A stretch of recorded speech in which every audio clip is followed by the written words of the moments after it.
महाराष्ट्र शासन सामाजिक न्याय विशेष सहाय्य विभागाची स्वायत्त संस्था, डॉक्टर बाबासाहेब आंबेडकर संशोधन व प्रशिक्षण संस्था बार्टी पुणे, चंद्रपूर जिल्हा समतादूत प्रकल्पाच्या वतीने कोविड-19च्या पार्श्वभूमीवर हा ऑनलाईन वेबिनारचा मार्गदर्शनपर कार्यक्रम या ठिकाणी संपन्न होतो आहे.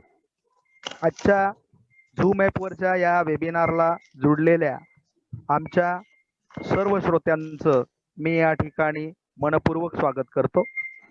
आजच्या समारंभाचे सन्माननीय वक्ते, सन्माननीय मार्गदर्शक यांचंही मी या ठिकाणी स्वागत करतो आणि ज्यांच्या अध्यक्षतेत हा झूम ॲपवरचा वेबिनार संपन्न होतो आहे असे चंद्रपूर जिल्हा प्रकल्प अधिकारी मनीष गणवीर सर यांचंही स्वागत करतो. हिरालाल भडके सरांचं पण या ठिकाणी स्वागत करतो आणि आजच्या प्रमुख मार्गदर्शकाचा परिचय करून देण्याची जबाबदारी मी माझा सहकारी समतादूत उपेंद्र वनकर तालुका मूल यांच्याकडे सोपवतो. उपेंद्रनी सन्माननीय पाहुण्यांचा या ठिकाणी परिचय करून द्यावा. धन्यवाद सचिन सर. आजच्या या ऑनलाईन प्रबोधन कार्यक्रमाला लाभलेले प्रमुख मार्गदर्शक म्हणून लाभलेले माननीय हिरालाल भडके सर हे पेशाने शिक्षक म्हणून कार्यरत आहेत.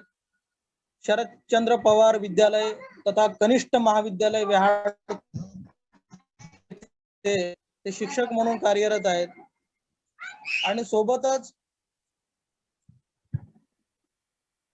माननीय हिरालाल भडके सर हे फुले शाहू आंबेडकर चळवळीमध्ये एक सक्रिय कार्यकर्ता आणि तसेच सामाजिक कार्यकर्ता म्हणून ते सुपरिचित आहेत आणि स्वतः त्यांची जे छोटस एक संघटन आहे विषमता निर्मूलन दल, त्या माध्यमातून माननीय हिरालाल भडके सर हे अनेक विषयावरती प्रबोधन कार्यक्रम घडवून आणतात, अनेक उपक्रम ते घडवून आणतात आणि सोबतच व्यक्तिशः माझ्याकडून जेव्हा आंबेडकरी सांस्कृतिक मंचच्या वतीने चंद्रपूर जिल्ह्याच्या ठिकाणी प्रबोधन कार्यक्रम घेण्यात आलेली आहेत आणि घेण्यात येत असतात, त्या प्रत्येक कार्यक्रमामध्ये माननीय हिरालाल भडके सर हे मला नेहमीच सहकार्य करतात आणि आमच्या डॉक्टर बाबासाहेब आंबेडकर संशोधन प्रशिक्षण संस्था बार्टी पुणे अंतर्गत आम्ही जे काही ऑनलाईन कार्यक्रम ज्याच्या अगोदर घेतलेले आहेत आणि आता घेत आहोत, त्या प्रत्येक कार्यक्रमामध्ये माननीय हिरालाल भडके सर हे आम्हाला प्रमुख मार्गदर्शक म्हणून खूप मोलाचं असं मार्गदर्शन करतात. तर असे व्यासंगी व्यक्तिमत्वाचे धनी माननीय हिरालाल भडके सर या ठिकाणी आपल्याला प्रमुख मार्गदर्शक म्हणून लाभलेले आहेत. या सर्व तर मी सर्वांना विनंती करतो की माननीय भडके सरांच्या मार्गदर्शनाचा आपण सर्वांनी लाभ घ्यावा ही विनंती करतो आणि पुढची सूत्र माननीय सचिन सरांनी सांभाळावीत अशी त्यांना विनंती करतो. धन्यवाद उपेंद्र. एक अतिशय व्यासंगी असं व्यक्तिमत्व आज आपल्याला लाभलं. विषमता निर्मूलन दलाचं काम करत करत विविध आयामी व्यक्तिमत्वाचा धनी असलेले श्री हिरालाल भडके सर आपल्या सोबत आहेत. तेव्हा अधिक वेळ न दवडता आपण आजच्या मुख्य विषयाला सुरुवात करूया. आता मुख्य विषय आहे राष्ट्रीय शैक्षणिक धोरण आणि त्याचा बहुजन विद्यार्थ्यांवरील परिणाम. मी भडके सरांना विनंती करतो, भडके सर माझा आवाज आपल्याला अगदी सुस्पष्ट येतोय ना? भडके सर माझा आवाज आपल्याला स्पष्ट येतोय ना? राष्ट्रीय शैक्षणिक धोरण आणि त्याचा बहुजन विद्यार्थ्यावरील परिणाम हा आजचा आपला नियोजित विषय आहे. सर, एक शिक्षण नावाचा विषय हा बहुजनांशी संबंधित अत्यंत जिव्हाळ्याचा विषय असतो. पण या देशातल्या बहुजनांनी शिक्षणाच्या अभावामुळे जी काही गोष्ट भोगली त्याचं महात्मा फुल्यांच्या शब्दातलं वर्णन सांगायचं म्हणजे विद्येविना मती गेली, मतीविना नीती गेली, नीतीविना गती गेली, गतीविना वित्त गेले, वित्ताविना शूद्र खचले, एवढे अनर्थ एका विद्येने केले. म्हणून शाहू फुले आंबेडकरांनी ज्ञानाची, शिक्षणाची जी ज्योत लावली, यामध्ये छुप्या पद्धतीने काही बदल करण्याचा परिणाम अलीकडे आपल्याला दिसून येतो. न्यू एज्युकेशन पॉलिसी या नावानं केंद्रातल्या नव्या सरकारनं जे नवीन शैक्षणिक धोरण आणलं त्याची काय गरज होती? कुठलाही आयोग न नेमता, जुन्या एज्युकेशन पॉलिसीची समीक्षा न करता 10+2+3 असे सुनियोजित असे आकृतीबंध जे सगळ्यांमध्ये रुळलेले होते ते तोडून काहीतरी वेगळ्या पद्धतीचे नवे आकृतीबंध आणण्याचा जो प्रकार घडला हा मोठा प्रकार आहे. प्रकाराला आपण 4-5 प्रश्नांमध्ये विभाजित करूया आणि एक 4 ते 5 प्रश्नांच्या भोवती आजचं आपलं मार्गदर्शन आपण फिरवत राहूया. हे 5ही प्रश्न अत्यंत महत्वाचे असतील जे आजच्या विषयाशी संबंधित असतील. माझा पहिला प्रश्न सन्माननीय हिरालाल भडके सरांना की नव्या राष्ट्रीय शैक्षणिक धोरणाची नव्या सरकारला आवश्यकता का भासली?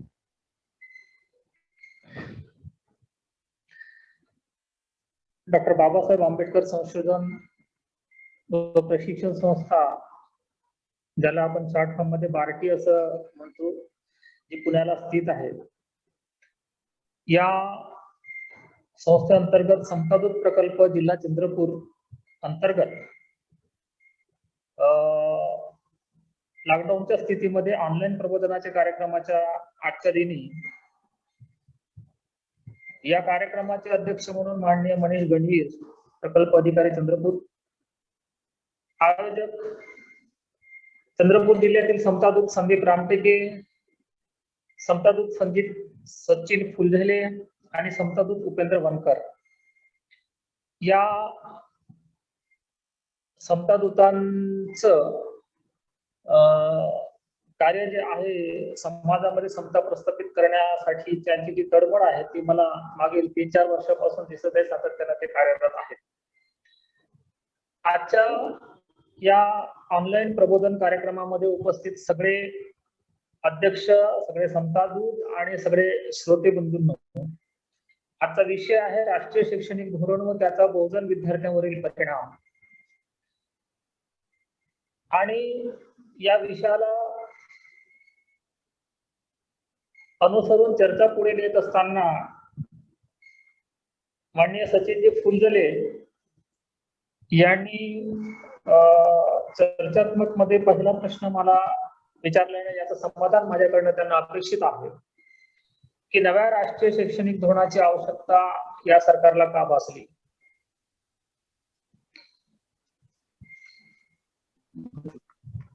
बंधू आणि भगिनींनो, हे जे कुठलंही नवीन धोरण येते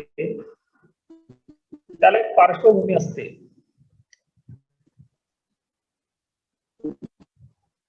बहुजन हिताय बहुजन सुखाय असं शैक्षणिक धोरण जर आपण विचारात घेतला तर तक्षशिला नालंदा नंतर आपल्याला दिसून येईल की 1835 मध्ये मॅकेले मिनिट नावाचं एक इंग्रजांनी सार्वत्रिक शिक्षणाचं धोरण सुरू केलं आणि ते भारतातील अलीकडे आधुनिकतेमध्ये गुरुकुल पद्धती समाप्तीनंतर आपल्याला दिसून येईल की मॅकेलेने या भारत भूमीवरती सार्वत्रिक शिक्षणाची सुरुवात केली. त्याला काही लोक झिरपती शिक्षण पद्धती असंही म्हणतात. तर आणि त्यांच्या शिक्षण पद्धतीमधूनच ते कदाचित भारतातील पहिलं शैक्षणिक धोरण आहे ज्याचं रूपांतरण नंतर इंडियन एज्युकेशन ऍक्ट 1858 असं झाला. आणि त्या ठिकाणी वर्णव्यवस्थेमध्ये जे कोणी शूद्र आणि अतिशूद्र म्हणजेच बहुजन, म्हणजे ज्यांना ज्यांना शिक्षणाची बंदी होती आणि जे सर्वसामान्य परिस्थितीमधले लोक होते, त्यांच्यासाठी सार्वत्रिक शिक्षणाची सुरुवात तिथून सुरू होते. आणि म्हणून ते शिक्षण मिळाल्यानंतर मी सरळ येतो, सावित्रीबाई फुलेंनी त्यांच्या काव्यकुलामध्ये एक लिहिलेलं आहे. त्यांनी त्या काव्यकुलामध्ये जे 1854 ला लिहिलेलं आहे त्याच्यामध्ये नमूद केलेलं आहे की भटशाहीचे राज्य लढाले, शहाणे इंग्रज विजयी झाले, शूद्रजनांचे म्हणजे शूद्रजनांचे हित हे ठरले, मनुस्मृती माऊली आली. या इंग्रजी माऊलीच्या शिक्षणाच्या धोरणाचा परिणाम महात्मा फुले, शाहूजी महाराज, डॉक्टर बाबासाहेब आंबेडकर यांच्यापर्यंत पोहोचतो आणि स्थिती अशी येते की बहुजनांमध्ये शिक्षण गरजेचंच आहे हे जनमानसांमध्ये रुजते आणि लोक शिकायला लागतात. शिकल्यानंतर आपल्याला चित्र असं दिसून येईल की त्यांच्या शिक्षणाचा फायदा ब्रिटिश गव्हर्नमेंटला किती झाला ते व्हायचं झालंच, पण वर्ण व्यवस्थेमधील बहुजन लोकांना त्याचा अधिकाधिक फायदा दिसायला लागला. त्याचा परिणाम येता येता आपल्याला आजचं भारतीय संविधानातलं लिखित स्वरूपातलं बहुजनांसाठीच संरक्षण दिसेल, शिक्षणाची सोय दिसेल, आरक्षण दिसेल. आणि हे केवळ सगळं जे मिळते आपल्याला ते मॅकेलेच्या आलेल्या एज्युकेशन पॉलिसीचा परिणाम आहे असं मला वाटते. आणि या सगळ्या गोष्टींचा परिपाक अनेक शैक्षणिक धोरण आणि नियम दरम्यानच्या काळामध्ये झालेत, परंतु फार मोठ्या प्रमाणामध्ये आपण जर विचार केला तर बहुजनांची स्थिती स्वातंत्र्यानंतर 1960 पासून दुरुस्त व्हायला सुरुवात होते. ते थेट आपल्याला 2000 पर्यंत म्हणजे हा जो 40 वर्षाचा कालावधी आहे, हा कालावधी बहुजन हिताय बहुजन सुखायच्या मार्गक्रमणाचा एक कालावधी आहे असं दिसल्यानंतर मग अल्पजन जे आहेत, जे नेहमी या शिक्षणाचा फायदा घेत होते, त्यांच्या परिस्थितीमध्ये मात्र शिक्षणाच्या बाबतीमध्ये जरी ते उच्च असले तरीही मेरिटोरियसचा जर विचार केला तर 1985 पासून तर आपल्याला 10वी 12वीचं मेरिटोरियस लिस्ट पहा, म्हणजे अलीकडे 10 ते 15 टर्म्स जर सोडले आपण तर त्या सगळ्या टर्म्स मध्ये जर आपण विचार केला तर बहुजनांमधलंच मेरिटोरियस पुढे येताना दिसते. म्हणजे आता हे बहुजन जर आले तर बहुजनाच्या शासन प्रशासनामध्ये जर कब्जा केला आणि ते जर मेरिटोरियस झाले तर या आळा बसला पाहिजे. याच्यासाठी म्हणून 1990-91 ला आपल्याला LPG लिबरलायझेशन, प्रायव्हेटायझेशन आणि ग्लोबलायझेशन हे सुरू झालं. कारण याचं असं होतं की LPGच्या अगोदर म्हणजे 1964 शैक्षणिक धोरण, 1900 त्याला आपण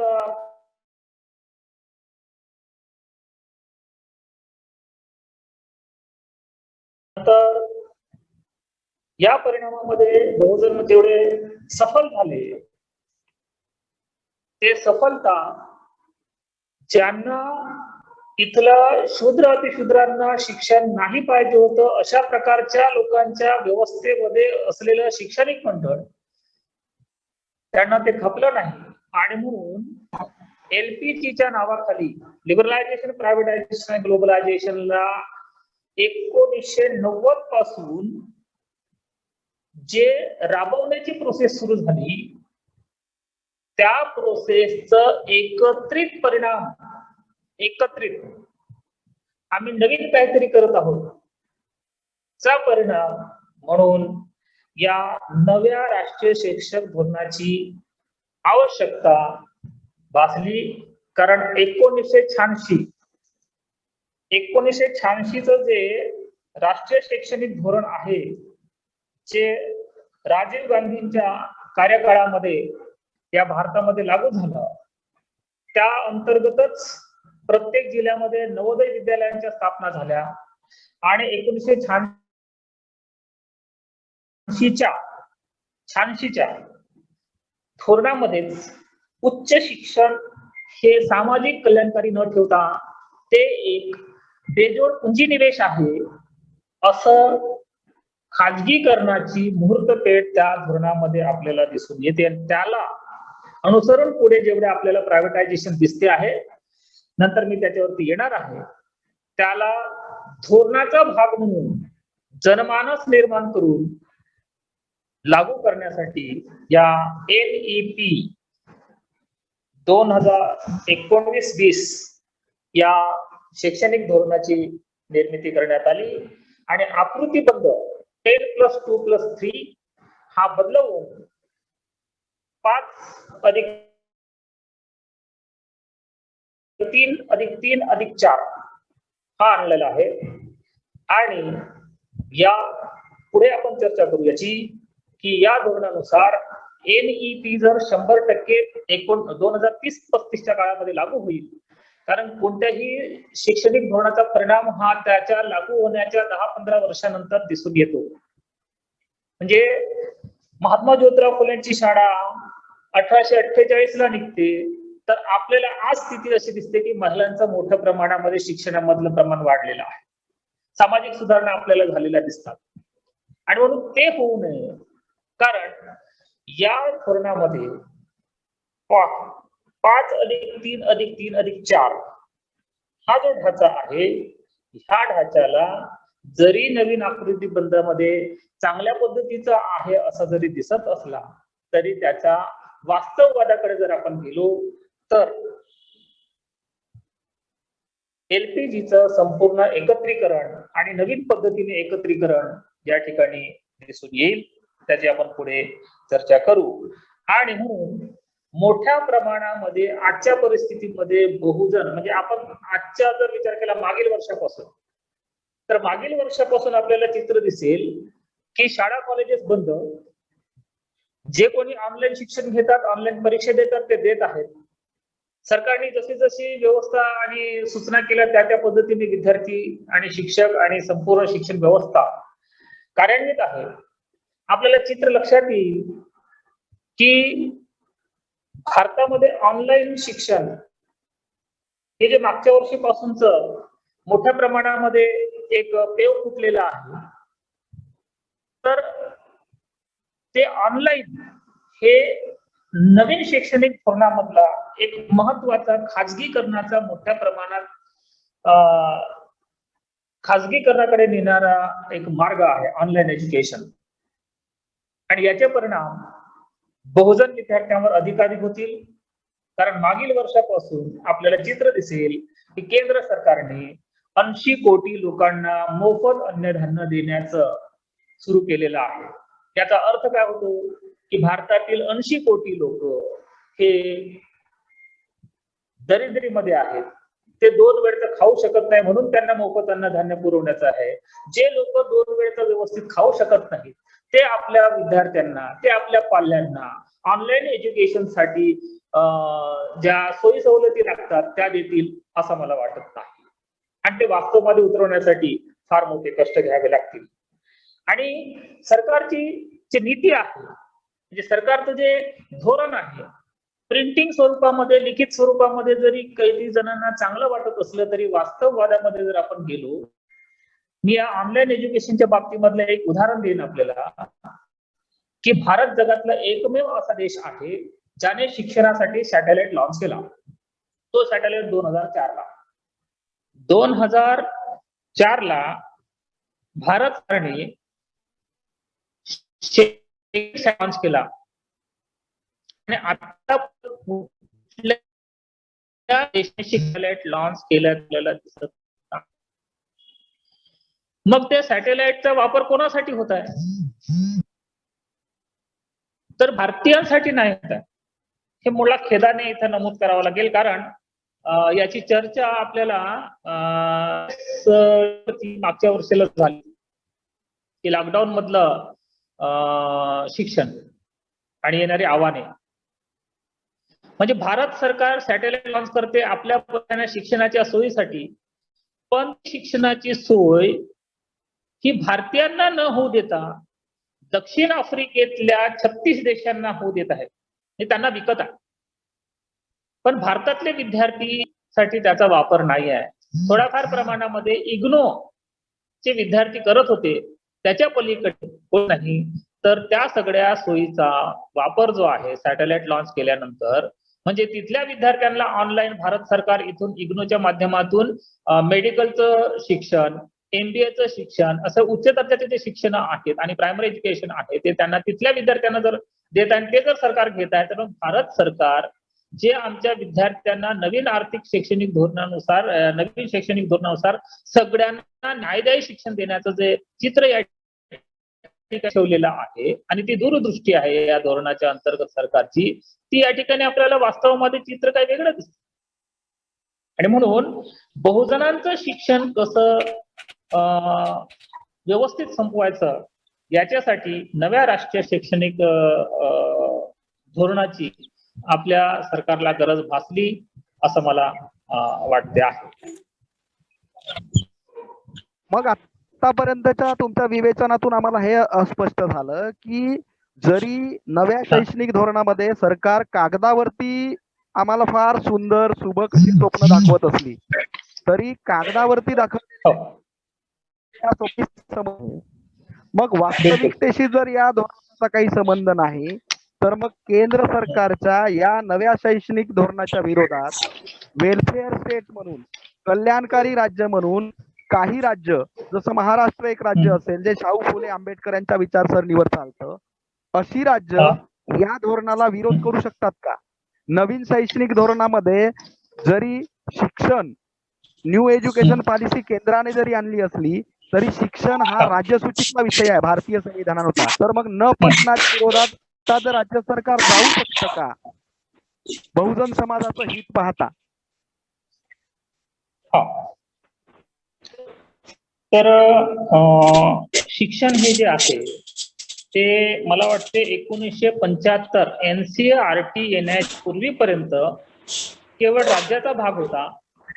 त्याच्यानंतर NCERT नावाचा कॉन्सेप्ट आला आणि आपलं चित्र दिसेल की ते दोन्ही सरकारांकडे गेले. समवर्ती सूचीमध्ये जे आहे 76च्या 42व्या घटना दुरुस्तीनुसार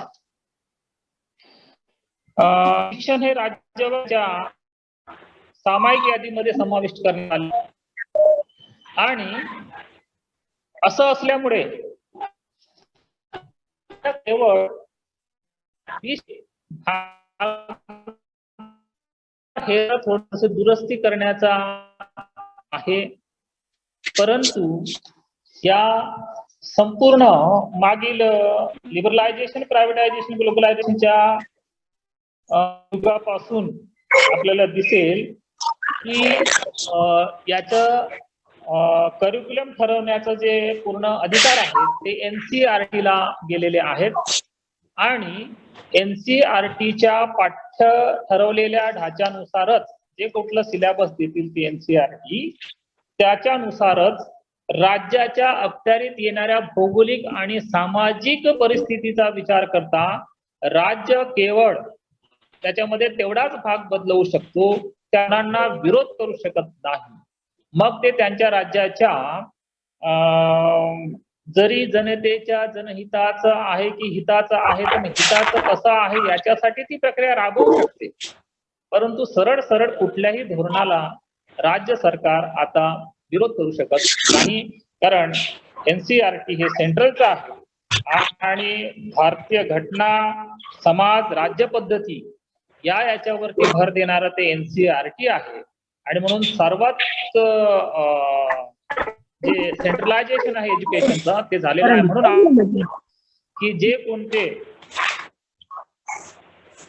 ते आता आपल्याला दिसेल की महाराष्ट्र सरकारने महाराष्ट्राला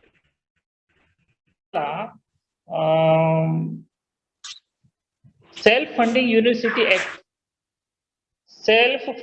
युनिव्हर्सिटी ऍक्ट असा एक पास केला आणि त्या अंतर्गत आपल्याला दिसेल की महाराष्ट्रामध्ये रिलायन्स युनिव्हर्सिटी, अमय युनिव्हर्सिटी अशा सारख्या युनिव्हर्सिटीज भारतात प्रत्येक राज्यांमध्येच आता उभ्या होऊ पाहतात. तो महाराष्ट्र राज्याने 2011 मध्ये जो कायदा केला सेल्फ फंडिंग युनिव्हर्सिटीचा, तर मग हा सेल्फ फंडिंग युनिव्हर्सिटीचा जो कायदा आहे तो केंद्राने ठरवलेल्या काय म्हणू त्याला ग्लोबलायझेशन आणि प्रायव्हेटायझेशनच्या भागातून आलेला आहे. त्याला योग्य पद्धतीने तुमच्या माझ्यासाठी कसं राबवायचं ते राज्याने ठरवण्याचा 20% अधिकार आहे, सर्वतः विरोध करू शकत नाही. आणि म्हणून कुठलंही राज्य जसं सर्व शिक्षा मोहीम होतं, सर्व शिक्षा मोहीम हे जेव्हा सरकारने केंद्र सरकारने ठरवलं, कपिलजी सिब्बल त्याचे होते, तर त्यांच्यानुसार सगळ्या राज्यांना त्यांनी कंपल्शन केलेलं होतं आणि कंपल्शन करावं लागलं, कारण तो राष्ट्रीय ढाचा होता, केंद्रीय ढाचा होता आणि त्याला त्यांनी अप्लिकेबल केलं. कपिल सिब्बलजीच नंतर म्हणाले की आमचं जे सर्व शिक्षा अभियान आहे ते निकामी ठरलेलं आहे, काही फायद्याचं नाही, परंतु त्याला त्यांनी बंद केलं नाही, बदलवलं नाही, हे आपल्याला दिसते. म्हणजे पहिल्यांदा प्रत्येक नियम, प्रत्येक आयोग, प्रत्येक समिती हे जनहितार्थ कशी राहील, विद्यार्थी हितार्थ कशी राहील, समाज हितार्थ कशी राहील, देश हितार्थ कशी राहील, अशा प्रकारचं आपल्याला चित्र ठरलेलं दिसते. परंतु त्याच्या अप्लिकेशन मध्ये, त्याच्या इम्प्लिमेंटेशन मध्ये जी तफावत आहे, ती तफावत म्हणजे त्या संबंधित सोयी न पुरवणे, त्या संबंधित व्यवस्था निर्माण न करणे आणि या सगळ्या अशा ज्या गोष्टी आहेत त्या गोष्टी आपल्याला दिसून येतील. म्हणजे आता या नवीन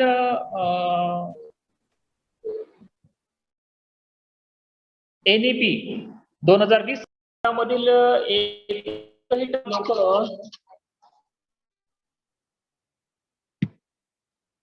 भारतामधील 1% लोक आपल्याला विरोध करताना दिसत नाहीत. जेमतेम मी पाहत आहे सोशल मीडिया, युट्यूब या आणि टीव्हीच्या आणि वरती आलेले मेसेजेस, पेंड्या विरोधामध्ये जवळपास भारतामधून व्यवस्थित बुद्धिजीवी 10 ते 15 लोक बोलताना दिसतात आणि ते त्या क्षेत्रातले लोक दिसतात. पण अधिकाधिक बहुजन वर्ग त्या क्षेत्रामध्ये काम करत आहे, पण आपल्याला ते कधीच विरोध करताना दिसत नाही. याचं कारण असं आहे की आमचे लोक हक्क मिळाला पाहिजे यासाठी कमी आणि सवलतीसाठी जास्त आपल्याला संघर्ष करताना दिसतील, आंदोलन करताना दिसतील. पण त्यांच्या हक्क अधिकारासाठी भारतातील शिकलेल्यांपैकी, नौकर वर्गांपैकी, चळवळींमधील काम करणारे सुद्धा आपल्याला वैध पद्धतीने संघर्ष करताना दिसत नाही. मग ही जर भारतीय लोकांची मानसिकता असेल, भारतीय लोक आजही जरी तरी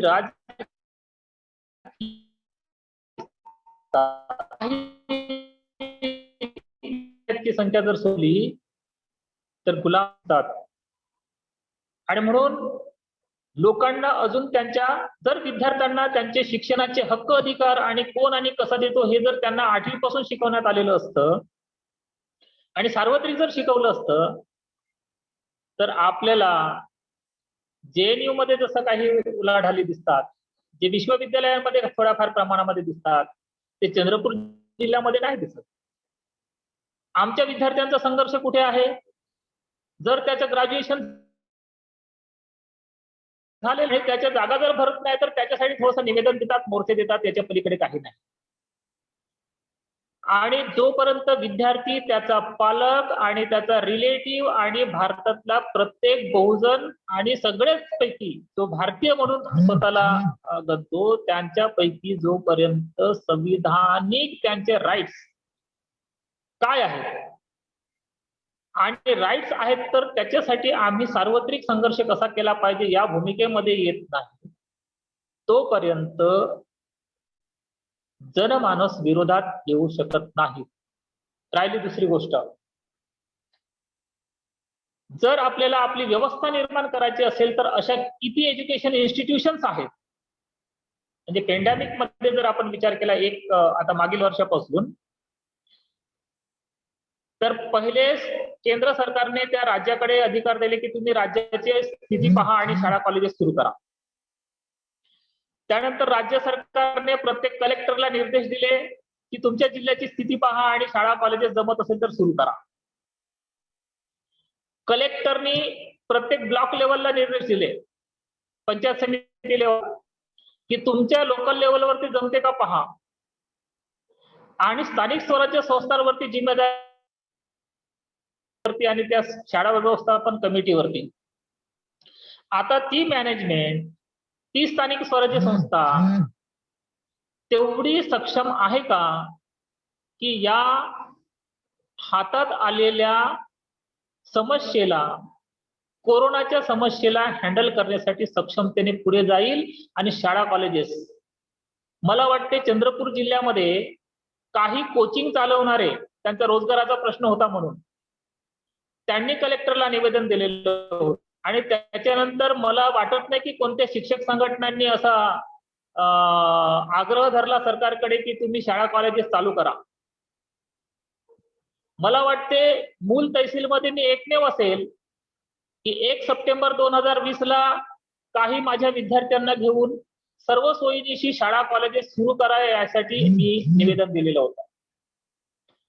त्याही वेळेला जेव्हा मी काही लोकांकडे, सुज्ञ सामाजिक चळवळीतल्या लोकांकडे जेव्हा सह्या घेण्यासाठी गेलो, नुसतं सह्या घेण्यासाठी, त्यांना बोलवण्यासाठी नाही, तर त्यांचं बोलणं होतं की सर तुम्ही एवढे कशाला शाळा सुरू करण्याच्या भानगडीत लागले, हे महामारी चालू आहे, असं आहे, चालू आहे, तसं. म्हणजे आमचा जो भारतीय नागरिक आहे तो त्यांच्या हक्क अधिकारासाठी लढताना नाही दिसत, तो त्यांच्या सोयी सवलतीसाठी फक्त लढतो. आणि म्हणून ज्या सरकारने महामारीचं आमंत्रण या भारतामध्ये पसरवलं, आमंत्रण देऊन पसरवलं मी असं म्हणेन, तेच सरकार आता जेव्हा फुकट अन्न देत आहे ना तर लोक छान आहे छान आहे म्हणतात. अशा गुलामीच्या मानसिकतेमध्ये जनमानस जर आहे तर आपण त्यांच्याकडनं त्या धोरणाला विरोध होईल. हा धोरण माझ्या विरोधातलं आहे, माझ्या सत्यानाशीच आहे, ही दूरदृष्टीता अजूनपर्यंत शिकलेल्या कर्मचारी बहुजन चळवळीतील लोकांमध्ये सुद्धा निर्माण झालेलं नाही. म्हणून मी आता मागील वर्षापासून पाहत आहे की मध्ये काम करणाऱ्या, बहुजनांसाठी लढाई लढतो म्हणणाऱ्या लोक सुद्धा नुसतं ऑनलाईन पटपट करतायत, बडबड करतायत, परंतु रस्त्यावर नाही उतरत आहे. आमचे नेते मंडळी, खेदानं म्हणावं लागते की आमचे नेते मंडळी, बहुजनांसाठी काम करणारे नेते मंडळी, काही जणांना वाईटही वाटेल पण ते सत्य आहे, त्याला बोलावं लागेल आणि ते कधीतरी बोलावलं नाही त्याच्याशिवाय जमणार नाही आहे. म्हणजे आमचे नेते मंडळी मागच्या वर्षी पंढरपूरचं मंदिर सुरू करा म्हणून आंदोलन केलं, पण शाळा सुरू करा म्हणून आंदोलन नाही केलं त्यांनी. ही स्थिती आहे. या स्थितीला आम्हाला समोर जायला लागेल आणि त्याच्यासाठी हा आजचा प्रबोधनाचा कार्यक्रम बार्टीच्या माध्यमातून समता दूताने जो आयोजित केला, जेवढे ऐकतील तेवढे ऐकतील, परंतु निदान त्या दृष्टीनं तरी सजग होतील आणि काम करतील, हे आवश्यक आहे. प्रत्येक ग्रामपंचायत शाळा जशी सुरू झाली तर प्रत्येक सरपंचाने जर ते निवेदन दिलेलं असतं आणि ठराव घेतला असता ग्रामसभेचा की शक्य त्या स्थानिक लेवलला होऊ शकते शाळा, बाहेरचे विद्यार्थी येत नाहीत, आणि याला थांबवण्यासाठी चेन ब्रेक करण्यासाठी काय शोध येतो आजही? हात धुवा, सॅनिटायझिंग करा, याच्या पलीकडे काय आहे का? मास्क घाला, याच्या पलीकडे काही आहे? काहीच नाही आहे. म्हणजे एवढ्याशा स्थानिक सोयी, म्हणजे जिल्हा परिषदचे अध्यक्ष मॅडम आमची आपलं स्वतःचा फोटो स्टिकर चिपकून सॅनिटायझिंग वाटते, ते तिला जमते. मग तीच सोय जर तिने जिल्हा परिषदच्या शाळांमध्ये केली असती ना. आज 80% विद्यार्थ्यांचा IQ कमी झाला. 80%, लक्षात घ्या, हा सर्वे आहे. माझं IQ कमी झालं याचा अर्थ समजतो का? किती जणांना समजतो? 80 विद्यार्थी अभ्यासापासून दूर गेलेत, मानसिकता त्यांची मागे गेली. म्हणजे 2चा पाढा आपल्याला पुन्हा घ्यावा लागेल, हे लक्षात घ्या. ही स्थितीमध्ये मानसिकता आहे, आणि म्हणून कुठलाच विद्यार्थी संघटन हे या गोष्टीला विरोध करणार नाही, हे आपल्याला चित्र स्पष्ट आहे. मग भडके सर, शेवटी आता आपल्या हाती उरते काय? ज्या लोकांना न्यू एज्युकेशन पॉलिसी हे एक षडयंत्र आहे, न्यू एज्युकेशन पॉलिसी बहुजन विद्यार्थ्यांच्या विरोधात आहे, हे पटलं, त्या लोकांनी तरी निदान आता काय केलं पाहिजे या न्यू एज्युकेशन पॉलिसीला थांबवण्यासाठी किंवा त्याच्या विरोधात? शेवटी आपल्या हाती उरते काय? आता आपले नेते मंदिर सुरू करा म्हणतात, करण्याच्या बाबतीत ते पॉझिटिव्ह नाहीत. कोरोना मात्र सगळीकडे पॉझिटिव्ह स्वरूपात येत आहे. अशा परिस्थितीमध्ये निदान आहे त्या लोकांनी शिक्षण नावाची वस्तू, जी बहुजनांकडे एकमेव अशी मौल्यवान वस्तू आहे, दुसरं बहुजनांकडे काहीच उरत नाही, मग ती वाचवण्यासाठी ज्यांना नाही ते निदान काय करू शकतात? येस, जे संविधानिक राईट्स आपल्याला मिळालेले आहेत त्याचे परिणाम आपण काही लोक भोगत आहोत. जे 1990च्या पूर्वी येणाऱ्या धोरणाचा परिणामाचा भाग म्हणून कोणी कलेक्टर झालेले आहे, कोणी डॉक्टर झालेले आहे, कोणी टीचर झालेले माझ्यासारखे, कोणी सक्षम बिझनेसमॅन मध्ये आहेत, कोणी काम करत आहे. तर हा जणांचा भाग नाही आहे, हा संपूर्ण भारतीयांचा भाग आहे. आणि भारतीयांची ही समस्या, म्हणून आम्ही अशा वेळेला आमच्या ज्या ठिकाणी, जसं मी आहे त्या ठिकाणी मॅनेजिंग बॉडी जर आपल्याला तयार करायची असेल तर ती करावी लागेल, संघर्ष करावा लागेल. आणि दुसरी गोष्ट, आता आपल्याला दिसेल चित्र की आम्ही या ठिकाणी काय करायला पाहिजे. तर आम्ही जसा आज प्रबोधनाचा कार्यक्रम आहे त्याच पद्धतीने आम्ही लोकल गॅदरिंग लक्षात ठेवायचा, लोकल गॅदरिंग, आणि ज्यांना ही जाणीव आहे की शिक्षण व्यवस्था नष्ट होण्याच्या मार्गावरती आहे. कारण या NEP मध्ये लिबरलायझेशन, प्रायव्हेटायझेशन आणि ग्लोबलायझेशनला म्हणजे आपल्याला दिसून येईल की आपल्याला माहित आहे कचरा कुंडी जर नाव लिहिलं तर लोक तिकडे वेगळ्या नजरेने पाहतात. आता आपल्याला त्या ठिकाणी कचरा कुंडी लिहिलेलं दिसणार नाही, आता त्याच्यावरती एक चांगला शब्द लिहिलेला असतो, निर्माल्य. निर्माल्य नाव दिसलं की लोकांना तिथं कचरा असे डोक्यामध्ये विचार येत नाही, पण असते मात्र तिथं कचराच. हेच या न्यू पॉलिसीमध्ये आहे. आणि निर्माल्याच्या नावाखाली जसं मोदीजींचं सरकार जे बसलेलं आहे आत्ताच, हे सगळं शब्दखेड आहे. शब्दखेडावरती लोक भारूड झालेले आहेत आणि शब्दजंजाळामधून. म्हणून महात्मा ज्योतिराव फुलेंनी म्हटलं होतं की ब्राह्मण हे कलम कसाई आहेत, कलम कसाई. आजही त्यांच्याच व्यवस्थेमध्ये आहे, म्हणून ते फक्त शब्द बदलवतात.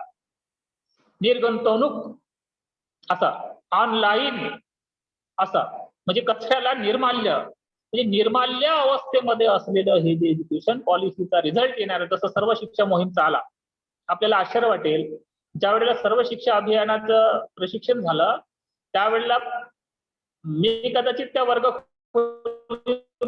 पैकी म्हणालो की हे ऐकायला कितीही चांगलं तरी याचा तर शून्य आहे माणसामध्ये समजून घ्या 5 वर्षानंतर. तेव्हा त्या वर्ग खोलीमध्ये बसलेले 10 ते 15 शिक्षक उपरोधात्मक बोलले की काही शिक्षकांना नवीन काही आलं तर जमतच नाही, करायला तयार नाही. अरे मी एक समजावू शकतो ना. संघटनात्मक गोष्टी फक्त सुज्ञ शिक्षक संघटना याच्यामध्ये उतरत नाही तोपर्यंत काही याच्यात परिवर्तन येणार नाही. हे लक्षात घेतलं पाहिजे. त्यावेळेला सर्व शिक्षा मोहीमच्या वेळेला 15 शिक्षक जे बोलले होते की तुम्ही सर नवीन काही आलं तर स्वीकारायला तुमची मानसिकता नाही, जुनं ते सोनच म्हणत राहता. मी म्हटलं भाई मी स्वीकारतो, तुम्ही कराल, मला तर जबरदस्ती इच्छा नसताना नाही, आपल्यावर जबरदस्ती आपल्याला कदाचित समजत नाही आहे, पण मला यायला की दुसऱ्या वर्गातल्या विद्यार्थ्यांना दुसरीच वाचता येत नाही. आणि तर आता तेच विचारतो भाऊ किती छान फलित मिळालं ते आता मिळवण्याच्या इच्छेमध्ये नसतात. या विषयाला घेऊन ही स्थिती आहे. आणि म्हणून हा जोपर्यंत सर्वसामान्य कर्मचारी, सर्वसामान्य शिक्षक, मी तर म्हणेन की या 5 वर्षामध्ये संपूर्ण व्यवस्था परिवर्तन होते. फक्त इथल्या सुदृढ समाजामध्ये वावरणारे जे कोणी सुदबुद्धीवाले आहेत ना त्यांनी व्यवस्थित प्लॅनिंग केलं पाहिजे मिळून मिसळून 5 वर्षामध्ये आम्ही जर बहुजन चळवळीतील लोक आणि बाबासाहेब आंबेडकरांनी संविधानाला प्रसारित करणार आणि मी जर शिक्षक असेल तर मी सांगितलं पाहिजे 8वीच्या विद्यार्थ्यांना की बाबा तुझं भविष्य कशामध्ये आहे. त्या धोरणाचा परिणाम आहे हे लक्षात घेतलं पाहिजे. म्हणजे लिबरलायझेशन प्रायव्हेटायझेशनच्या धोरणाचा परिणाम 20 वर्षानंतर बेरोजगारी 0चा परिणाम बेरोजगारी वाढली. केव्हा आला? जेव्हा आमच्यासारखे बेरोजगार राहायला लागले आणि मग मनमन भटकायला लागले तेव्हा. आणि मग त्या डोक्यांकडे गेल्यानंतर आता समजलं की सर तुमचं बरं आहे, पोट भरणे चालू आहे म्हणून तुम्ही कामं करता, आमच्याकडे रोजगारच नाही करायचा. तर हा परिणाम समाजाच्या विरोधात समाजातला माणूस जातो. हा धोरणांचा परिणाम असतो. याला व्यवस्थेमध्ये बदलवण्यासाठी आमच्या बाजूने बदलवण्यासाठी निदान कमीत कमी ज्या फुले शाहू आंबेडकरांच्या नावाने शाळा चालतात आणि चालवतात, निदान आज आपल्याला दिसेल सर्वे करा फुले शाहूच्या विरोधातल्या गावातल्या तळागाळातल्या शाळा नाही, फक्त सिलेबस आहे.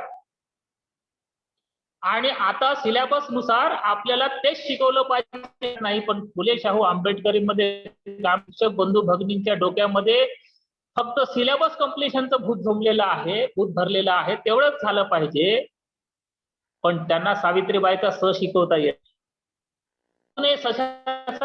शिकवला जातो. आणि म्हणून जोपर्यंत ही विचार डोक्यामध्ये विद्यार्थी तयार होणार नाही आणि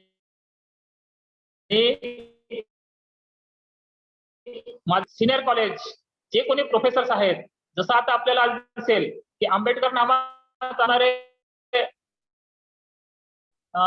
डॉक्टर रतनलाल असे जे प्रोफेसर्स आहेत ते फार कमी सारखी बांधली आणि त्याची प्रोसेस आता सुरू झालेली आहे. आणि म्हणून आपल्याला आश्चर्य वाटेल कॉलेजची स्थापना करताना, मिलेन कॉलेजची स्थापना करताना बाबासाहेबांनी जे म्हटलेलं होतं त्याची आठवण आता कित्येक लोकांना होत आहे. त्या दृष्टीने पावलं उचललेली चालू आहेत. आशा आहे की आपली शिक्षण व्यवस्था जरी त्यांचा आकृतीबंध असेल, जरी त्यांचं धोरण असेल तरी त्या अंतर्गत आम्ही सगळ्या गोष्टी करू शकतो आणि ते करणे काळाची गरज आहे असं मला वाटतं. आपल्याला पुन्हा एक सांगू इच्छितो बंधू आणि भगिनींनो की या न्यू एज्युकेशन पॉलिसीमध्ये आता कॉन्स्टिट्युशनल राईट्स नाही राहिले, आता कॉन्स्टिट्युशनल व्हॅल्यूज झाल्या. म्हणजे संवैधानिक हक्क या धोरणाने नाकारले, रद्दबातल केले आणि संवैधानिक मूल्य ठेवलेले आहेत. फक्त म्हणजे काय ठेवलेले आहे? त्यांनी पाहिलं की लोकांना आता राईट्स नाही पाहिजे, त्यांना फक्त सोय सवलत पाहिजे. म्हणजे मी म्हणालो की शिक्षण बंद नाही पाहिजे, चालू पाहिजे, तर त्यासाठीची व्यवस्था करा. तर एखाद्याला समजा ती सोय मिळाली की बस झाला. म्हणजे त्यांचं काम संपलं आणि म्हणून सोयी सवलतीचा हा याच्यामध्ये आपल्याला चित्र दिसेल की तक्षशिला आणि नालंदा उच्च शिक्षणामध्ये त्यांनी एक म्हणजे ग्रॅज्युएशन पोस्ट ग्रॅज्युएशन मध्ये त्यांनी एक नवीन एक आणलेला आहे एंट्री आणि एक्झिट ही थीम या ठिकाणी आणलेली आहे आणि याचं कारण देताना कोणीही शिक्षणापासून वंचित राहू नये याचं त्यांनी ते म्हटलेलं आहे आणि त्यांना उच्च शिक्षणाचं 50% ऍडमिशनचं टार्गेट गाठायचं आहे या धोरणानुसार. म्हणजे प्रजासत्ताकाची 70 वर्ष होऊन जातात आणि भारतामध्ये आतापर्यंत स्वतंत्र भारतामध्ये किंवा प्रजातंत्र धोरण 50% उच्च शिक्षणाचं उद्दिष्ट गाठू शकत नाही. अशा प्रकारचे जर धोरण इम्प्लिमेंट झाले तर आपल्याला नवीन शैक्षणिक धोरण लक्षात घेतलं पाहिजे. या ठिकाणी त्यांनी तक्षशिला आणि असं म्हटलेलं आहे उच्च शिक्षणाचं म्हणजे काय जवळपास भारतात कॉलेजेस एकत्रित सरकारी आकड्यानुसार याच्यात तर त्यांचं एकत्रीकरण केलं जाईल आणि एकत्रीकरण करून म्हणजे जवळपास 15,000 इन्स्टिट्यूशन्स मध्ये केवळ एकत्रीकरण केलं जाईल आणि त्याला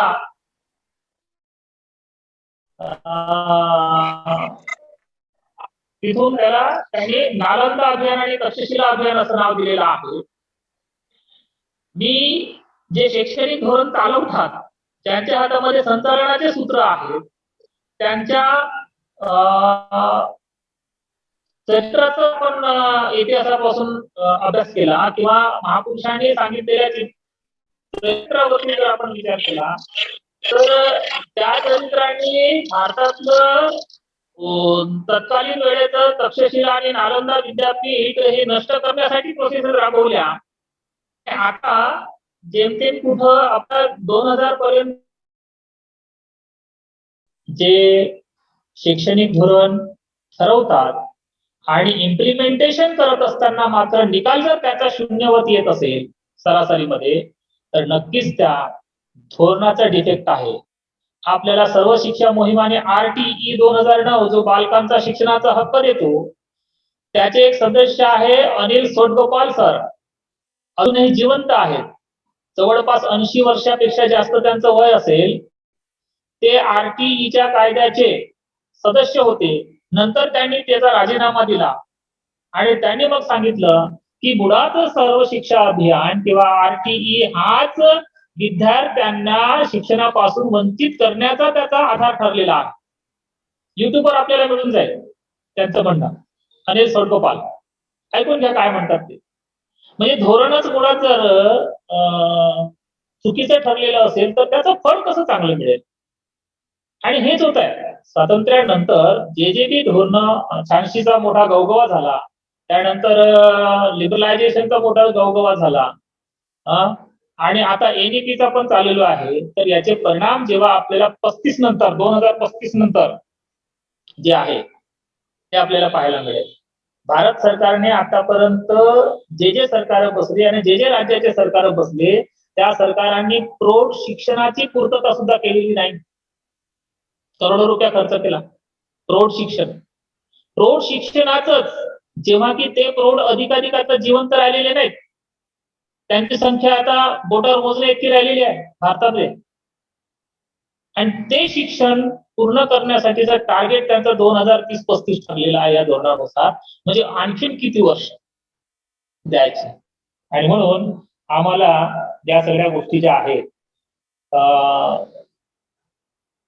केवळ धोरणामध्ये छापलेल्या आहेत लिहिलेल्या म्हणून नव्हे पण आतापर्यंतच्या चाललेल्या धोरणांचा परिणाम घेता फार अल्प जणांसाठी ते उपयोगाचं आणि फायद्याचं ठरलेलं आहे. पण अधिकाधिक म्हणजे बहुजनांसाठी ते त्यांच्या उज्ज्वल भविष्यासाठी निर्मित झालेलं दिसत नाही. कारण त्यांचं भविष्य अजूनही अंधारमय आहे आपल्याला चित्र दिसेल. आणि म्हणून एका आम्ही प्रशिक्षणाला गेलेलो असताना एका RPD म्हटलं की या भारतामध्ये दोन गोष्टींवरती फार मोठ्या प्रमाणाने प्रयोग केले जातात. त्या कशा कशा सुधारतील याच्यासाठी. एक आहे शेती आणि दुसरा आहे शिक्षण. शेती आणि शिक्षण या दोन बाबींवरती संस्कृती आणि परंपरेच्या नावाखाली वेगवेगळे प्रयोग केले जातात. शेतीवरचे जे वेगवेगळे प्रयोग आहे, आता आपल्याला दिसून येईल शेतीवरच्या प्रयोगाचं पाहतात आपण 6 महिन्यापासून शेतकरी आंदोलन करत आहेत. शेतकऱ्यांची आत्महत्या होतात. म्हणजे शेती सुधारला झाल्या, शेतकरी सुधारले पाहिजे म्हणून त्याच्यासाठी नवीन नवीन प्रयोग केल्यानंतरही, नवीन नवीन आयोग बसवल्यानंतरही शेतकरी मरत आहेत. सेम इकडे एज्युकेशन मध्ये होत आहे. जसं जसे नवीन नवीन धोरणं आले 1964 नंतरचे आणि 90 पासून जसं जसं इम्प्लिमेंटेशन झालं एलपीजीचं, त्यानंतर उच्च शिक्षित विद्यार्थ्यांच्या सुसाईड्स वाढलेल्या आणि 2018-19 मध्ये आपल्याला चित्र दिसेल की शेतकऱ्यांपेक्षा जास्त विद्यार्थ्यांच्या आत्महत्या आहेत, सुसाईड आहेत. मग त्यांच्या भल्यासाठी जर धोरण होते तर मग त्याचं फलित असं यावं का?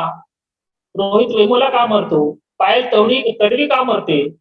ती नीटच्या अभ्यासक्रमामध्ये जी तफावत आहे सेंट्रल आणि स्टेटच्या, आणि त्या सेंट्रल आणि स्टेटच्या याच्यावरती अन्याय झाला म्हणून हैदराबादची, आता मला तिचं नाव नाही आठवत आहे, विद्यार्थिनी कोर्टात गेली आणि कोर्टाने सुद्धा न्याय दिलेला नाही आणि ती सुसाईड करावी लागली तिला.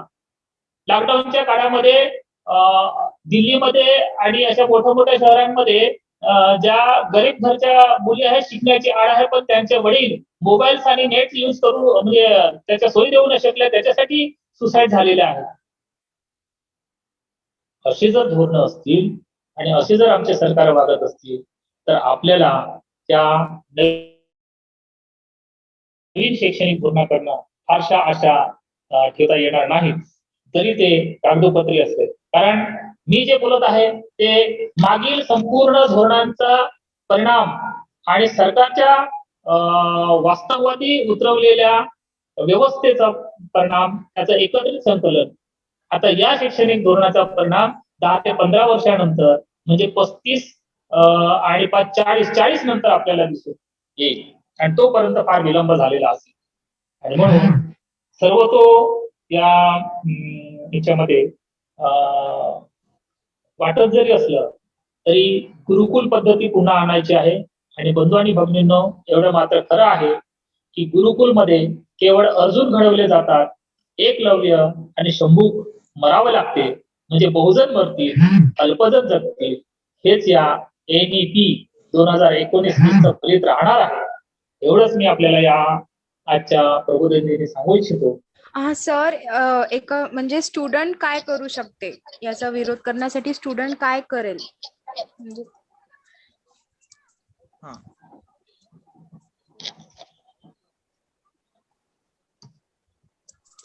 स्टुडंट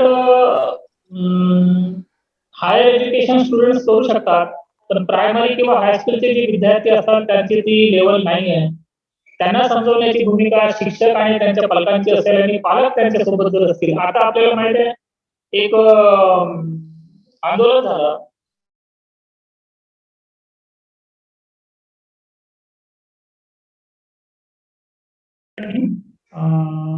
विद्यार्थी रस्त्यावर आले आणि त्याच्या पाठीमागे मात्र शिक्षकांचं बळ दिसलं. ते मी जेव्हा दूरदर्शनवरती वगैरे पाहिलं, स्टार माझामध्ये वगैरे, तर अशी प्रकारची प्रोसेस आपल्याला करावी लागेल, तेव्हाच विद्यार्थी येतो. नाही तर मग ज्यांच्यामध्ये क्षमता आहे की त्या धोरणाला अप्लिकेबल करत असतानाच माझ्यासाठी त्या सोयी सवलती कशा होतील ते मिळून घेणे. म्हणजे तेच पुन्हा तू मारत जा, मी सहन करतो आणि जीवन जगतो, याच्या पलीकडे दुसरं काही नाही. पण दोन गोष्टी होतात. एक, त्यांनी महात्मा ज्योतिराव फुलेंसारखा, बाबासाहेबांसारखा संघर्ष करायचा आहे आणि त्या गोष्टीला समजून घेण्यासाठी त्याच्यासाठी त्याला पहिले त्याचे विद्यार्थ्याचे कॉन्स्टिट्युशनल राईट्स ते त्याला माहीत होणे फार गरजेचं आहे. आणि त्याचा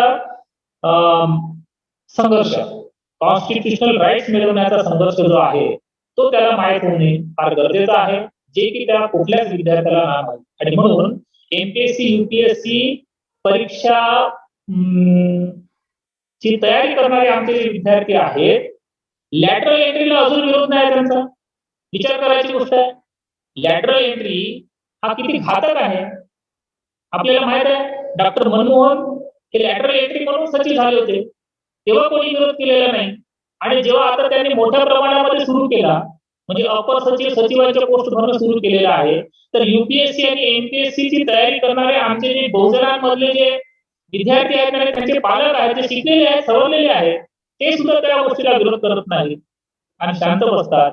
त्याचा अर्थ त्यांना राईट्स नाही पाहिजे, फक्त सोयी पाहिजे. आणि संविधान लागू झाल्यापासून इथला जनमानसाचा संघर्ष हा केवळ आणि केवळ सोयीसाठी झालेला आहे. म्हणून त्यांना सोय म्हणजे समस्या, राईट्स म्हणजे समस्या दिसत नाही, हे लक्षात घेतलं पाहिजे. आणि म्हणून कॉन्स्टिट्यूशन राईट्स साठी फाईट करण्यासाठी आम्हाला विद्यार्थ्यांना, त्याच्या पालकांना, त्यांच्या नातेवाईकांना तयार करावं लागेल. हा त्याच्यावरचा एक उपाय आहे, अन्यथा मला दुसरा कोणता उपाय दिसत नाही.